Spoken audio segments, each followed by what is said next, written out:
Thanks for the intro, Kareen, and thank you all for joining. So I'll be talking all kinds of things about Apache Pinot today, starting with, even before I get into the origin story, I'll talk a little bit about the use cases that all the wonderful things you can build on top of Pinot. We'll definitely look at what is Apache Pinot, what the internal architecture, and see how the different components interact with each other. And towards the end, I'll be showing a cool demo where we'll load some data into Pinot and do some visualization using Apache Superset. So we can get started with what the use case side of things first. So Apache Pinot is meant for real-time analytics. And when we say real-time analytics, there's actually a lot of subcategories of these use cases. One of the most important type is the user-facing real-time analytics. So what this means is you're exposing your analytical capabilities directly to your end users. So for example, LinkedIn has this tool called Who Viewed My Profile, where you can each user on each LinkedIn member can see the profile views, week over week statistics, and so on. Another example is the news feed ranking. So every time you visit your LinkedIn homepage, we want to make sure you're not seeing the same thing again and again. So in other words, for each news item, we want to know how many times has either given member seen this in the last 14 days or so. So this can be done using a SQL query, something like this. And at a high level, this seems straightforward. You're doing some filters and some group bys and some aggregation. But remember, this is being done on all the LinkedIn members every time they visit the homepage. So the performance characteristics of this user-facing analytical queries is quite stringent. So we are looking at a QPS of more than like tens of thousands of queries per second to serve the newsfeed ranking use case. And each such query has to be very fast, to the order of like 100 milliseconds, P99th SLA. Otherwise, it's going to lead to a very bad experience for the users. Another good example of user-facing analytics is the Uber Eats Restaurant Manager. This is a tool that Uber exposes, gives out to all the restaurant owners across the globe, and they use this to keep track of the sales metrics, the customer satisfaction, and even some of the real-time things such as missed orders or inaccurate orders and so on. So you can see every time they open this tool, it's going to fire a bunch of queries to the underlying database. And again, all of those queries have to be very fast. So Uber today has roughly 500,000 restaurants being served through Uber Eats. So that's your total data set. And this a combination of these tools has hundreds of queries per second, and each one has to be really fast. So these two are examples of user-facing analytics, where the query throughput and latency requirements are very strict. The other ones, the second broad category of real-time analytics is around business metrics. So every company needs to keep track of their important business metrics. For example, for LinkedIn, this is the page views. How many views of LinkedIn homepage you're seeing over a period of time. For Uber, this could be demand and supply ratios or total number of trips happening and so on.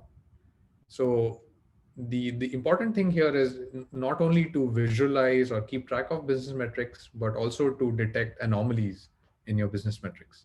For example, in this example, you can see the page views have suddenly dropped, the week over week page views, by an order of 30%. So this is an anomaly that we want to detect pretty quickly and hopefully take some action. Right? Naturally, the next step once you detect an anomaly is to figure out what went wrong. And that's what we call as root cause analysis. And this really involves doing a comprehensive drill down across several dimensions that you have on your real-time data set. And finally, we have dashboards. Everyone knows this. Everyone has used it before. Uh, you basically want a bunch of, again, metrics, but in a visual format, all put together in one place. And this particular one is actually built on top of Apache Superset, on top of Pinot, and we'll actually be building this as part of the demo.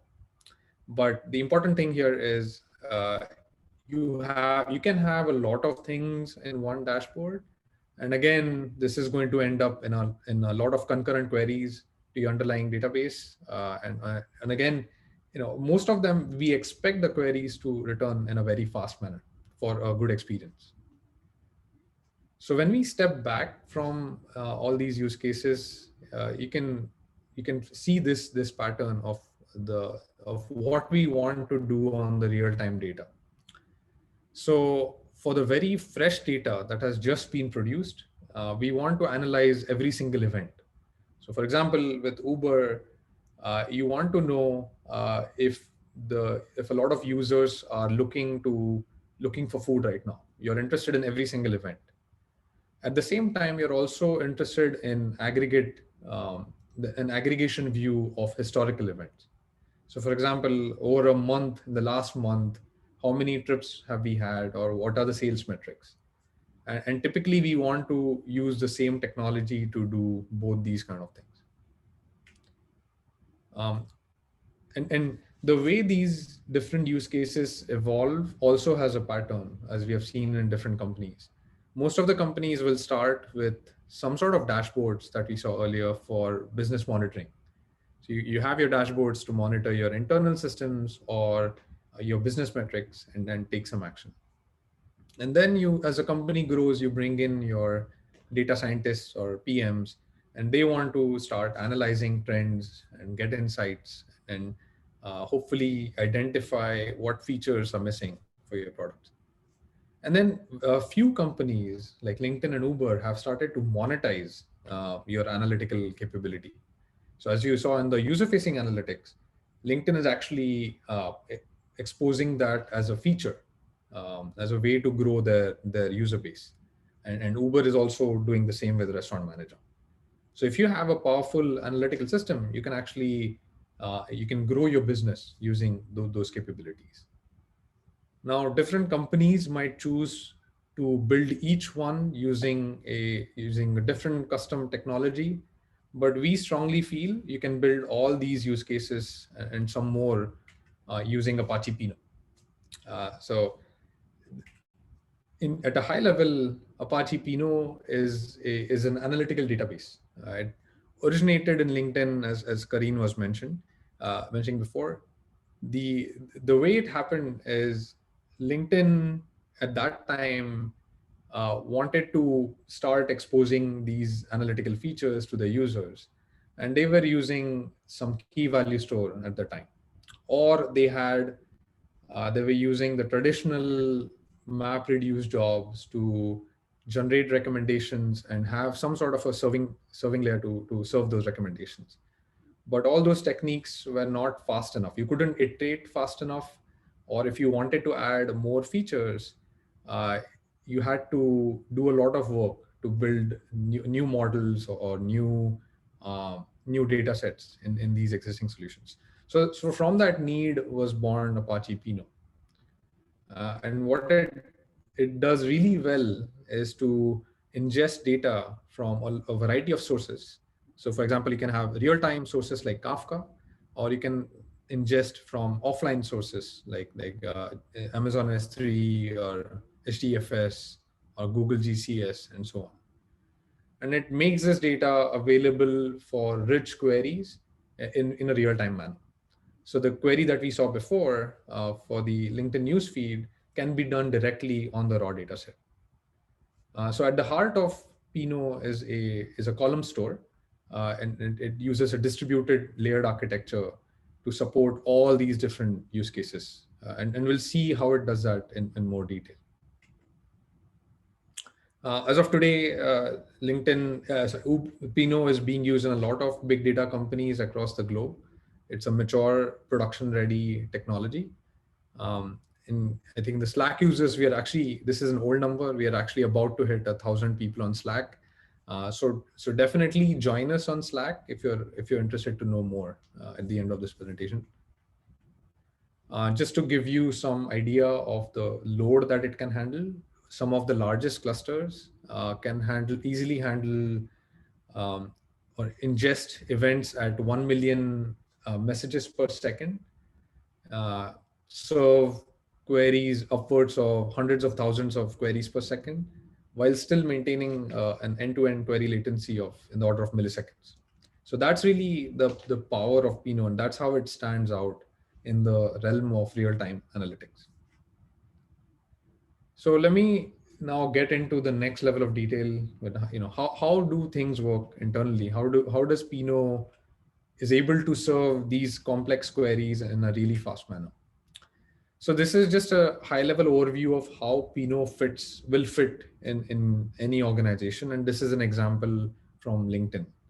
So you have your LinkedIn homepage, and every time users interact with the LinkedIn homepage, some events are generated, right? So if you click on something, or even if you like something or view something, all those are events that we want to analyze. And these events are typically generated into a streaming technology like Apache Kafka. For those who don't know, Apache Kafka is a messaging solution. So you can produce messages into Kafka, and other services can consume from it in an asynchronous manner. Some of the data is also obviously stored in your transactional databases like MySQL or Postgres, or in this case, LinkedIn has its technology called as Presto. So we want to get all this data into Pinot, both the event data from Kafka as well as the transactional data from your OLTP stores, and ingest all of it into Pinot, excuse me, which can serve all these rich use cases. So this is the other view of looking at, this is the same generic way to represent this sort of fit of Apache Pinot in your data ecosystem. At the bottom, you have your the sources of data, the streaming sources such as Kafka and Amazon Kinesis, and the batch sources of data, which is like HDFS or S3 or TCS. And then you can also have your transactional data. You can have a change log out of your transactional data set from your transactional databases and put it into one of these two things to ingest into Pinot.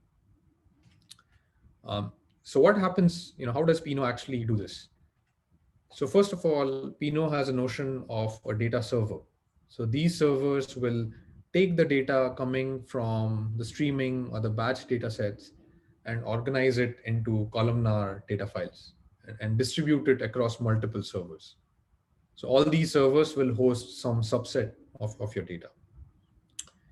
Pinot has a notion of an entity called as a controller, which is really the brains of the cluster. It coordinates what data goes on which server, how each data set is replicated, and how the queries should be routed, and so on. And internally, it's using Apache Helix and Zookeeper to do manage all this coordination. And finally, we have something called as a Pinot broker, which is used to serve your queries. So every time you get a query from your use case, it's going to look up the metadata from the controller, or rather the Zookeeper, and then directly serve queries, directly fire queries against your data servers. So this is sort of a intuition of how Pinot does it. But let's take a deeper look to really understand internally how the data flows through Pinot. So in this example, we are going to look at a real-time use case. So let's assume we have a Kafka topic with 4 partitions. And let's assume some of the events are already flowing into this Kafka topic, and we want to analyze those events in Pinot. So what we'll do is go ahead and create a table in Pinot and say ingest from this Kafka topic. At that point, the first thing the Pinot controller will do is identify, hey, this topic has 4 partitions, and then it'll create 4 segments for each such partition. So a segment here is the unit of partitioning and replication within Pinot. And we'll talk more about a segment in the next few slides. Um, so not only is it creating metadata for these segments, it also assigns, the controller will also assign where is each segment located. So for example, segment 1 is located on server 1, segment 2 on server 2, and so on. So as soon as this metadata is created, the servers will get a trigger and they start consuming the actual data from Kafka. And as they are consuming, they start building a local segment on each of these servers. Now, with any good distributed system, we want to make sure all the data sets are replicated. So we can also configure a replication factor for your table. So let's assume we want a replication factor of 2 in this case. The controller will take this information and make sure each segment is replicated on 2 unique servers in your cluster. So for example, segment 1 should be available on server 1 and server 4. When this metadata is again created, the individual servers will start consuming data from Kafka. So it's important to remember, in this case, all this data is actually sitting in memory. Pinot is creating these segments purely in memory at this point. But after a certain point, we will decide that, hey, it's time to seal or commit each of these segments. And it will flush all these segments to the local disk and then start consuming new segments and so on and so forth. So it'll continuously keep fetching data from Kafka. So let's see what happens on the query side. When the Pinot broker receives a query, something like that, it will look up this metadata, what we call as the routing information, and figure out which segments do I need to query to satisfy this particular SQL query. And once it knows that, it will do a scatter gather. What it means is it will essentially route this query to each of the individual servers. Each server will then locally execute that query and send an intermediate response back to the Pinot broker. And then the Pinot broker will process that and send a final response back to the user. So this is how Pinot supports a scale out architecture. So if you, for example, if all these servers are full, they can't handle any more capacity, you just keep adding more servers, and controller will automatically identify them, start creating new segments onto the new servers, and broker will do the same. It will automatically identify the new servers and start querying them whenever it gets queries.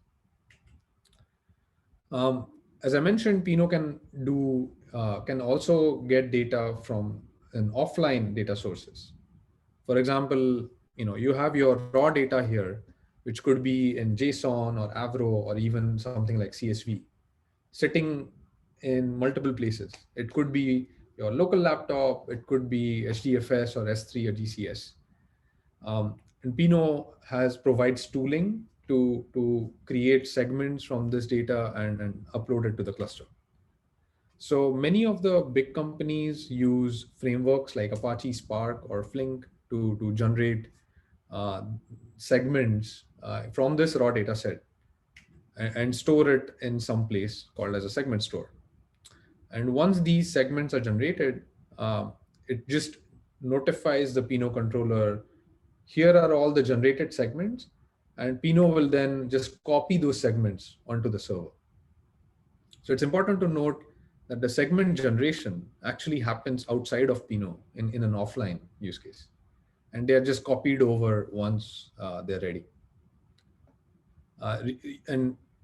You don't really have to use a framework like this. We have also added a capability to do this automatically within Pinot.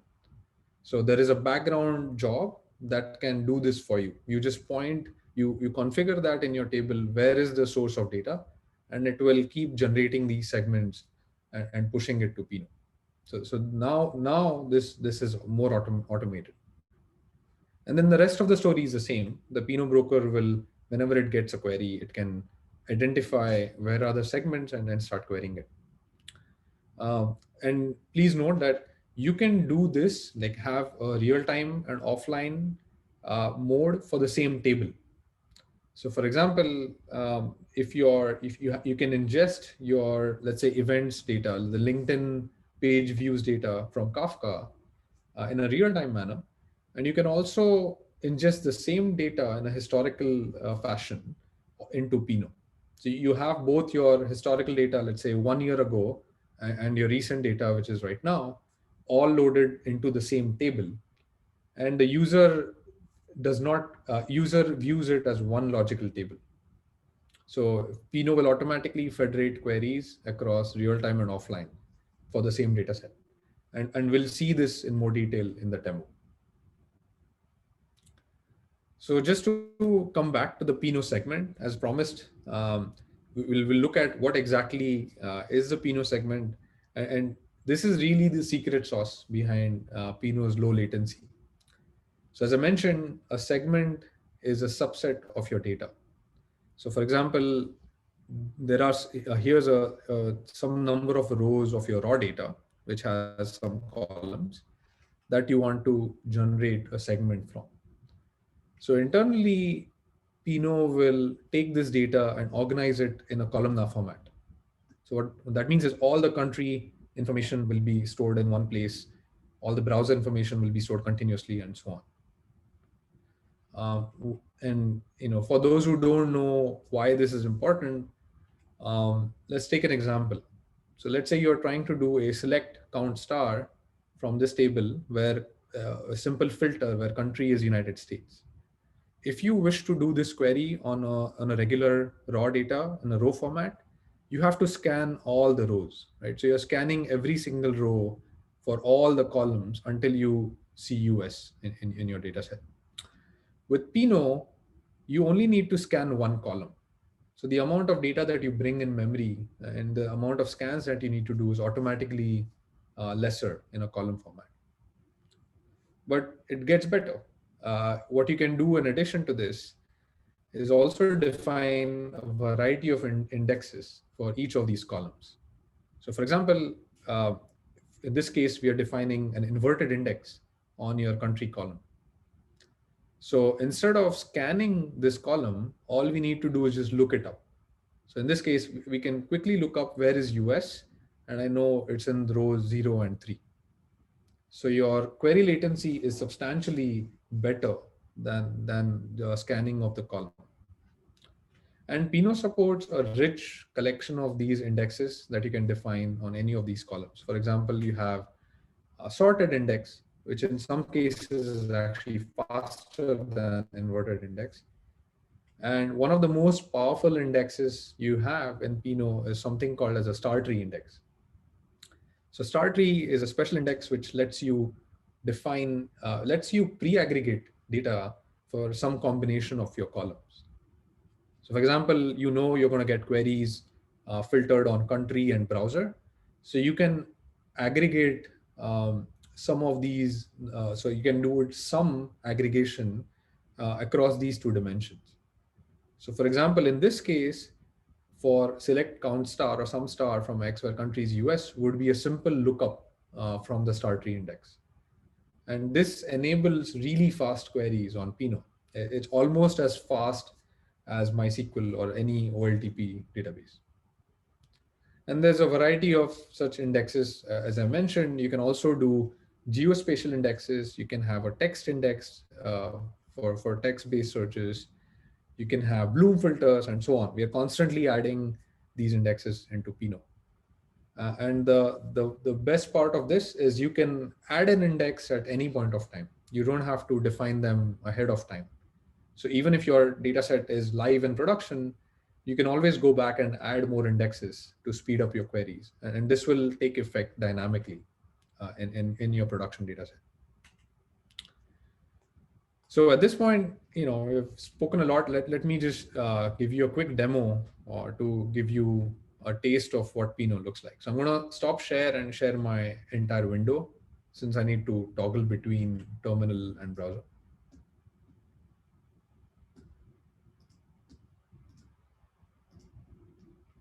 Okay.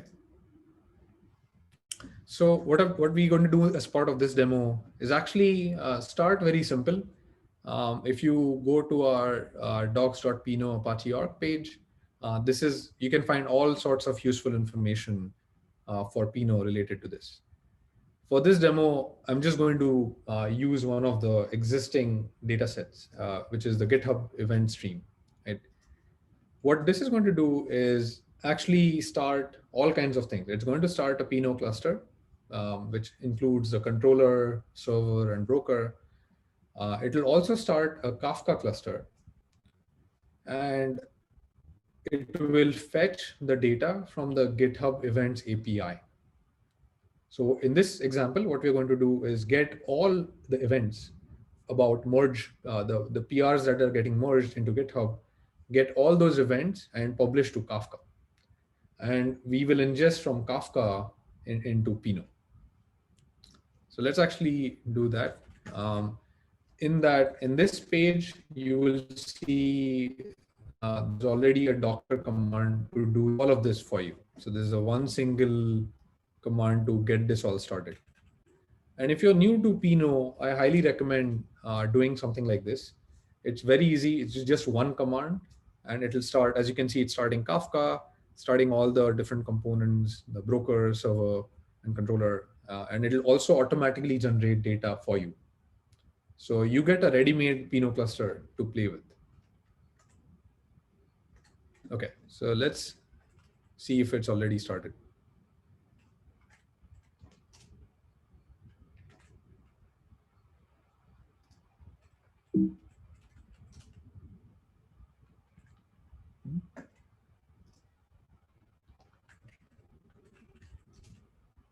Okay, there we go. So this is the cluster manager UI for Pinot, which is part of the open source package. And it shows you can do all kinds of things with this. At a very high level, it shows you the state of your cluster. For example, I know we have one controller running in this cluster, one server, and one broker. So it's a very simple configuration for the demo. And you can also see what tables exist in this cluster. As I mentioned, as part of the demo, we are already pre-creating a data set for you. So in this case, it has already started populating and automatically created a table.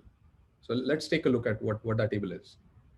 The schema for each table. So yeah, Pinot table, each table will have a corresponding schema, which describes the different dimensions and metrics that are available to be queried in that table. So for example, in this case, we have the following dimensions: the title, labels, the user ID making the PR in GitHub, authors, committers, and so on. And we also have metrics, which are things like number of comments, number of commits per PR that is getting merged, and so on. And one of the most important column in this is the merge time millis. And this is the time dimension for Pinot.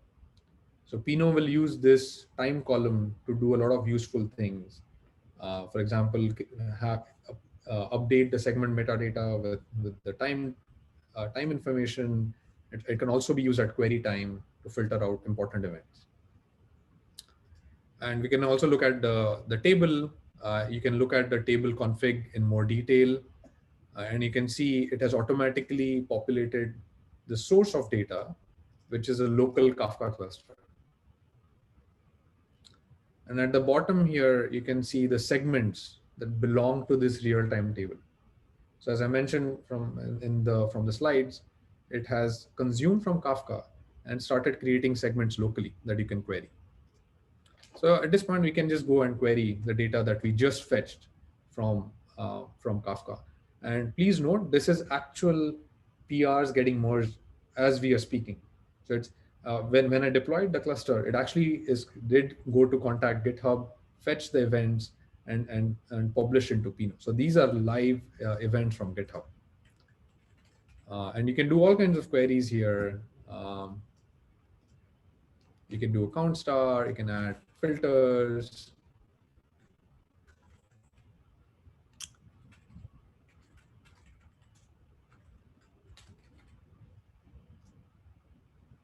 Or num comments.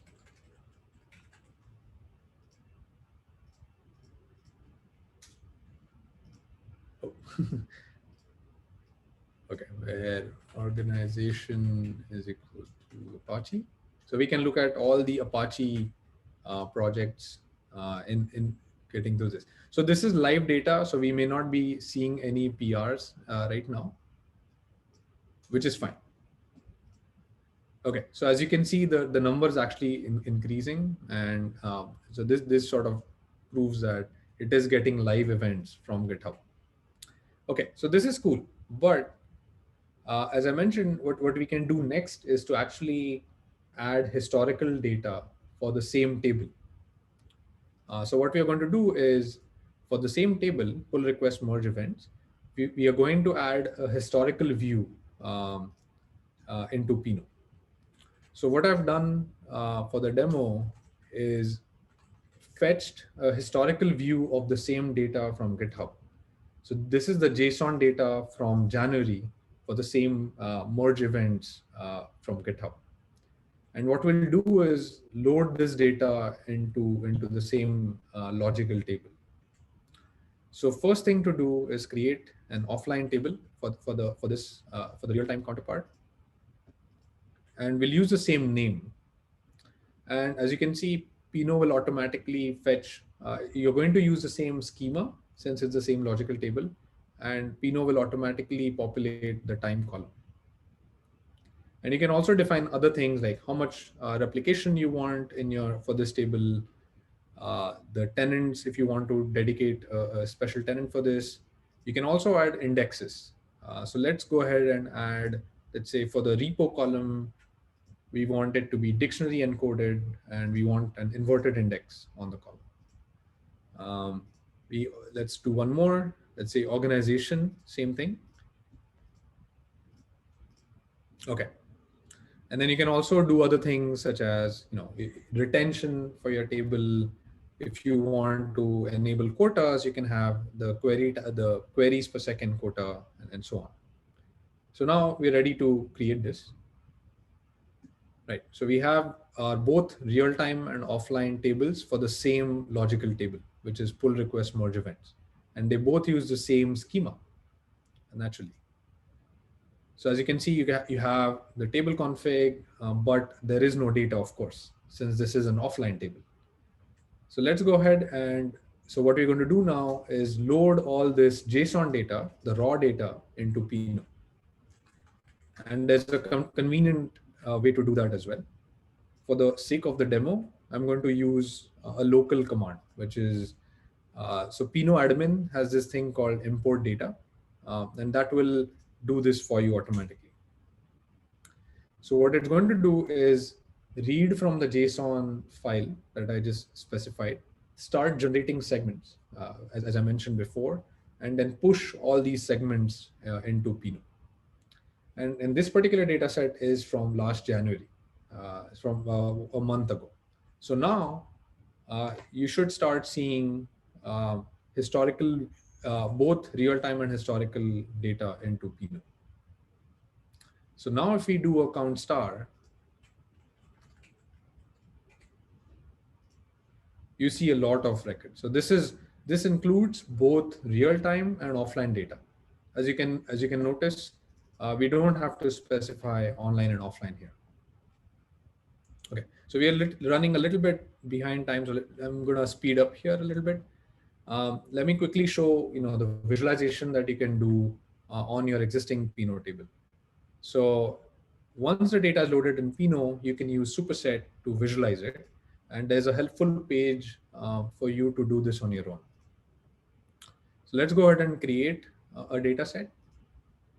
So we're selecting from the Pinot database. We are adding the new table that just got generated. One other thing you'll have to do in Superset is to define the time column for this data set, which is the same from our schema, the merge time millisecond.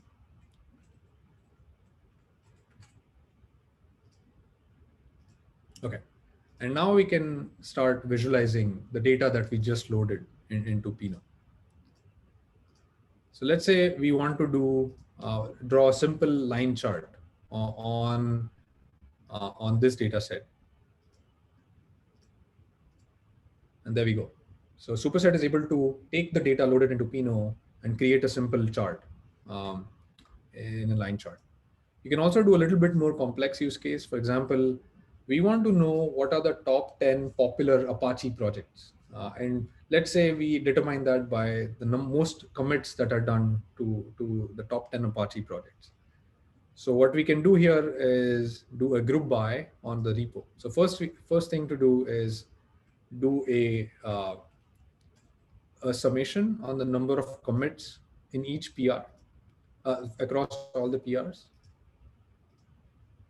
We'll add a filter saying organization equals Apache. So we are only going to restrict to all the Apache GitHub projects. And then we're going to group by on the repo. And there you go. So this is again real data from January and from the real time right now. As you can see, like the Cloud Stack project is actually getting a lot of commits, and Superset is actually not far behind, and then so on and so forth. And you can do all kinds of other things like add more filters. For example, you want to do where num lines added for each PR is greater than, let's say, 1,000. And things will change accordingly. So let me go back to the slides now.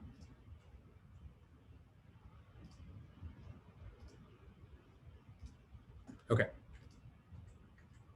Right. So since we are a little bit behind time, I'm going to quickly conclude with some performance numbers that we have. So this is just to give you an idea of how the different indexes can help you speed up your queries. Whenever you load your data into Pinot, by default, there are no indexes. Right? You only get a columnar view of your data set. But this is an example of where adding an index on some of your columns can really speed up things.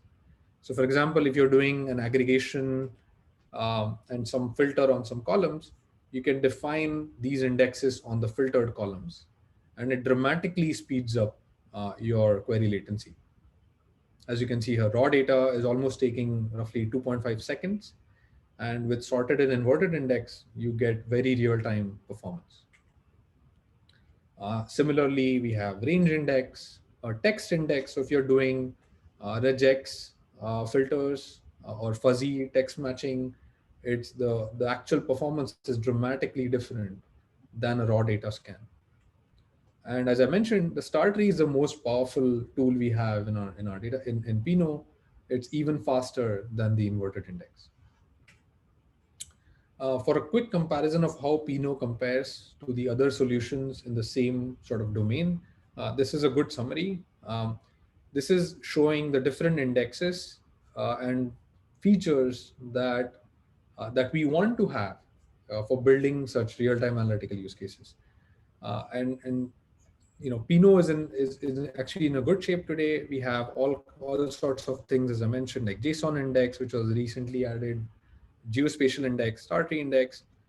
We also started adding ability to upsert data, so you can actually have inserts into Pinot that constantly updates your old data sets, and so on. So let me stop here to take questions because I know we are a little bit behind time.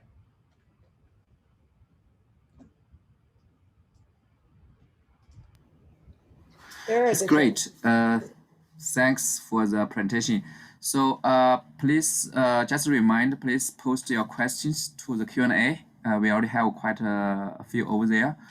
Please keep posting your questions to to speakers in the Q&A. You also can actually to vote your favorite questions. That's a nice features of the room.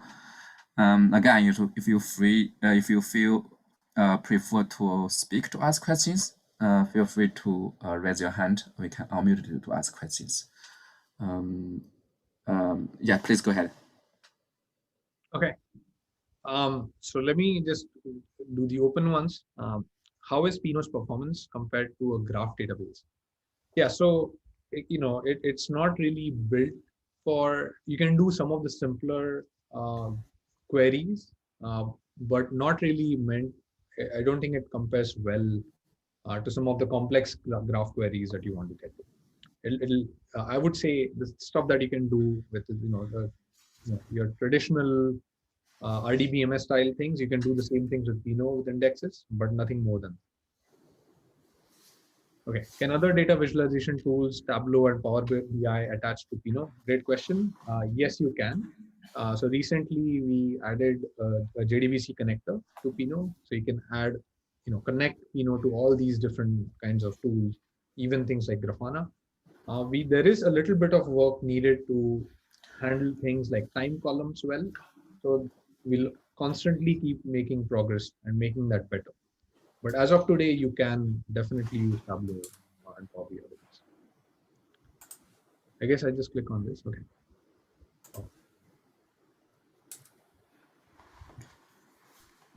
Okay. Andrew is asking, one of the typical issues with having too many indexes in the relational store is slows down inserts and updates. Does that apply to Pinot? Good question. So the answer is mostly no. Inserts do have a little bit of performance impact, but nothing really to do with the number of indexes. The way inserts are working is a little bit like LSM style. So you have your inserts go, it's still an append only, but we update the metadata to detect which is the newest primary key for our inserts. So when the inserts are actually happening, the indexes get created in the usual manner. The only thing that changes is the location of the primary key in our Pinot segment.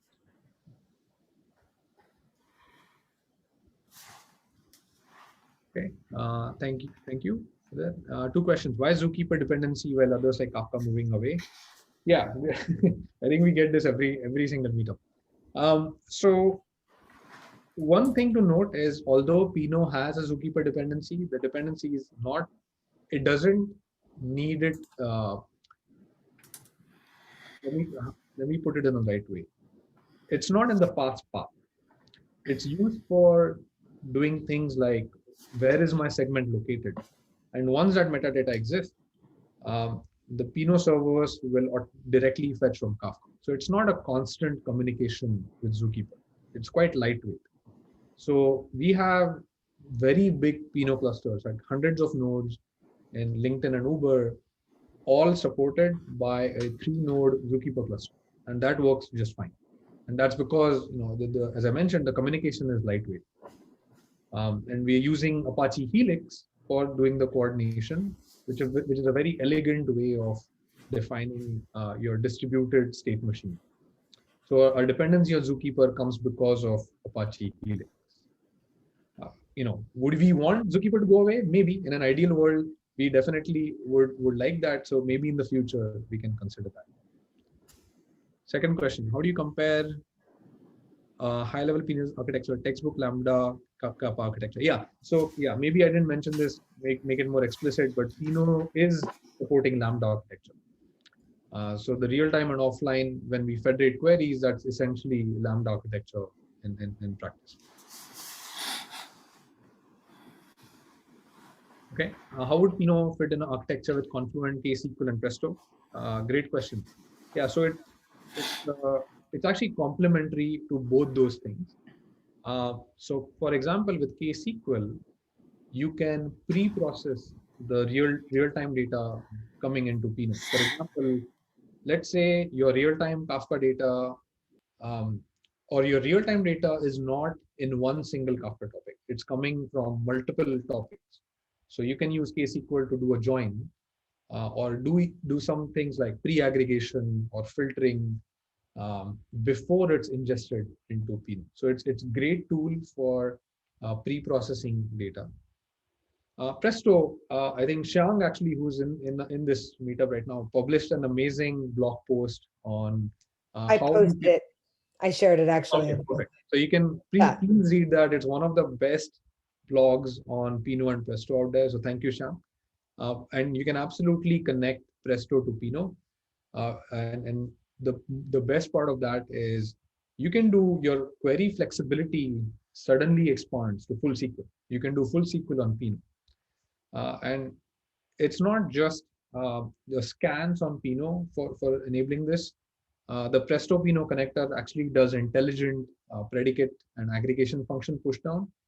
So even though you're using complex SQL, Presto SQL queries, the latency is still on the real-time side. So hundreds of milliseconds to under a second. Yeah, so I think we just went through that. The way it's doing the Lambda pattern is it has a notion of real-time and offline table. So you can have data being ingested into both these tables. And at the broker layer, the Pinot broker will federate queries across real-time and offline. So it knows intelligently where the overlap exists between real-time and offline, and it won't execute the queries on that overlap. So it'll only query the real-time side for the real-time table and the offline queries for the offline table. Yeah, so I think you can refer to Xiang's blog for this. I mean, Presto joins, maybe this is more about the join. So the Presto join is still happening on the Presto layer. That is true. So the joins are not that fast today using Presto Pinot. We are adding more capabilities into Pinot. For example, you can do a simple lookup join in Pinot. So if you have a giant fact table and a small dimension table, you could do that join natively in Pinot, and then this would be speeded up. Okay, tell us more about upstart capability. Yeah, so in the past when Pinot was originally created, data was append only, and it's mostly immutable. So for example, if you have duplicate messages in Kafka, they will end up as duplicate um, records in Pinot. So if you're doing a count star, they will get counted twice.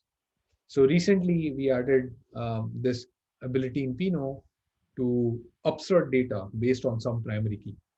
So for example, in Uber's case, if you have a primary key such as a trip ID, you can publish data into Kafka keyed by that primary key, which is trip ID.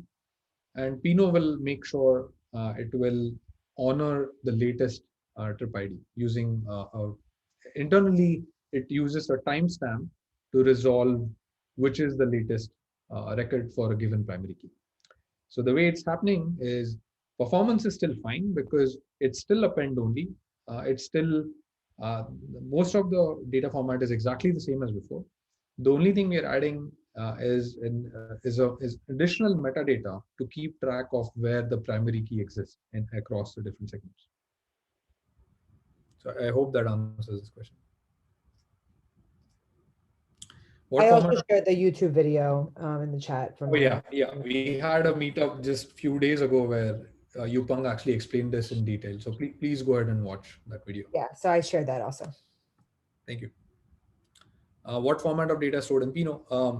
So today Pinot has a proprietary data format. So we have our own way of packaging segments. When the segments are built, it has the columnar data plus all the index data plus some metadata for quick filtering. So we are a little bit over time. Do you want me to keep going?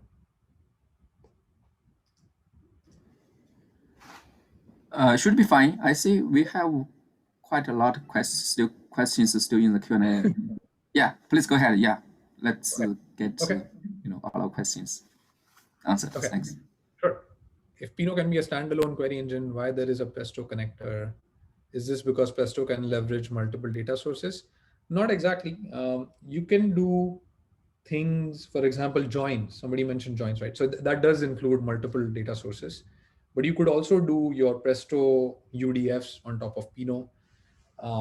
You can have anything that with the Presto supports, you can implement that on top of Pinot, which is not directly available. So multiple data sets is definitely the main use case here. Like if you want to do joins and other things. How is Pinot high availability on cloud environment? Yeah. So yeah, good question. Just to step back a little bit, Pinot, as I mentioned, if you go back to this slide, as I mentioned, each segment is replicated across multiple servers. So for high availability, what we do is make sure the replicas are across different zones in a cloud environment. So even if one zone goes down, you still Pinot is still available. So that's one of the main things. We also have recently added the Kubernetes operator, so you can containerize Pinot and then deploy easily in a cloud environment with this feature. So in general, everything you see in Pinot has copies. So Pinot controller has multiple copies. Zookeeper is obviously fault tolerant. You can have multiple Zookeeper nodes. And the broker is actually is actually stateless. So you can, even if one broker goes down, you can just query from another broker and things keep working just fine. So for example, in Uber and LinkedIn, we do run Pinot at 4 nines availability in their own environment. Yeah, I think we just answered this. There is a JDBC connector for Pinot. Xiang, if you have, maybe there's a link, maybe you can paste that in the chat.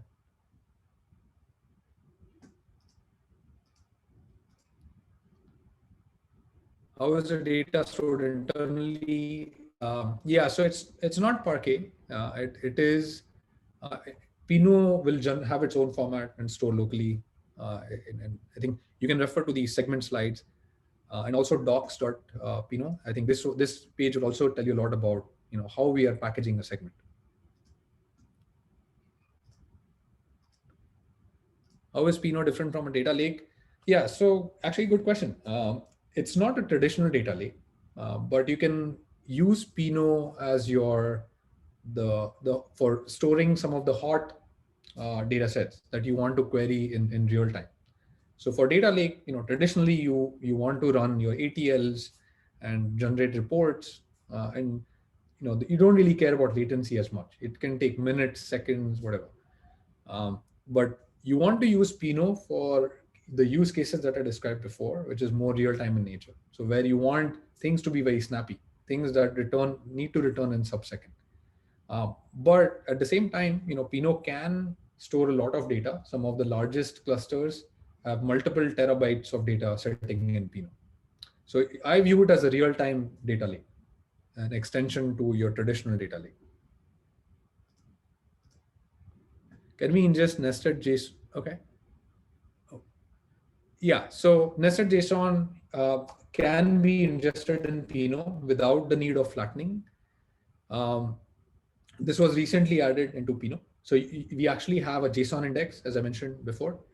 Before that feature, yes, you had to flatten your input JSON schema and then ingest into Pinot. Now you don't have to. Now you can have your Kafka schema, which is arbitrarily nested, and just ingest into Pinot and query as easily as other solutions. Since Elasticsearch Index have nested schema as well, and we can alter tables in Pinot. Is Pinot table dynamically? Okay. Yes, you can change your Pinot schema dynamically. That is fine. For example, adding new columns is fine. That will have, you can have default values for the new columns. You could also do a backfill for those extra columns that you added if you need to.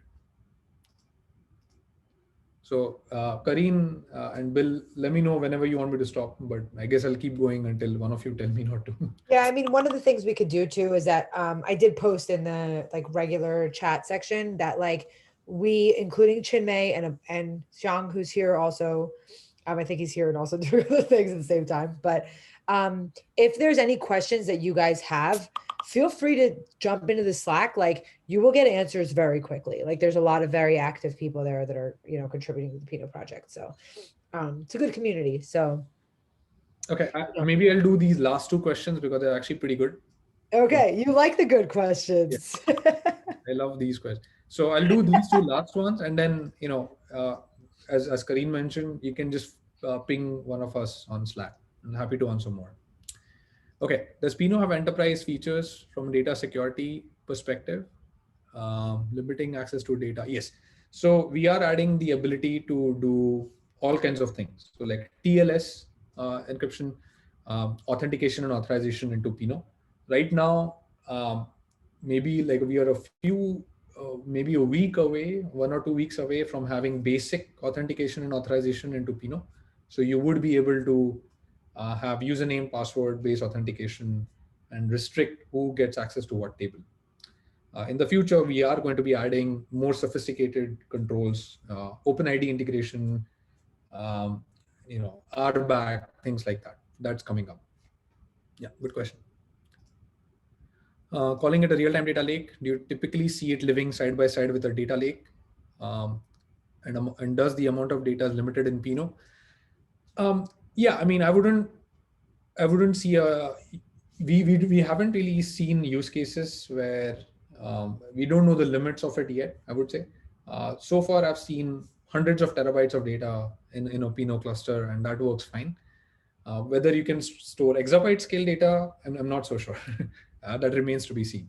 But yes, I do see it as a real-time data lake. So you can have, you could actually have a tiered architecture where your recent data, let's say, from now to minus 30 days or now to minus 6 months, is living inside a Pinot cluster, and everything else is in your traditional data lake. And with a Pinot Presto connector, you can federate queries across both your real-time data lake and your offline data lake. That's exactly actually how we are running things in Uber, which is why the whole Pinot Presto connector got so much focus in Uber. Okay, I think we'll stop here and then answer more questions on Slack. But this was great. Thanks so much for joining. Kareen, any last words? I'm waiting for Bill to close it out. I mean, this is like.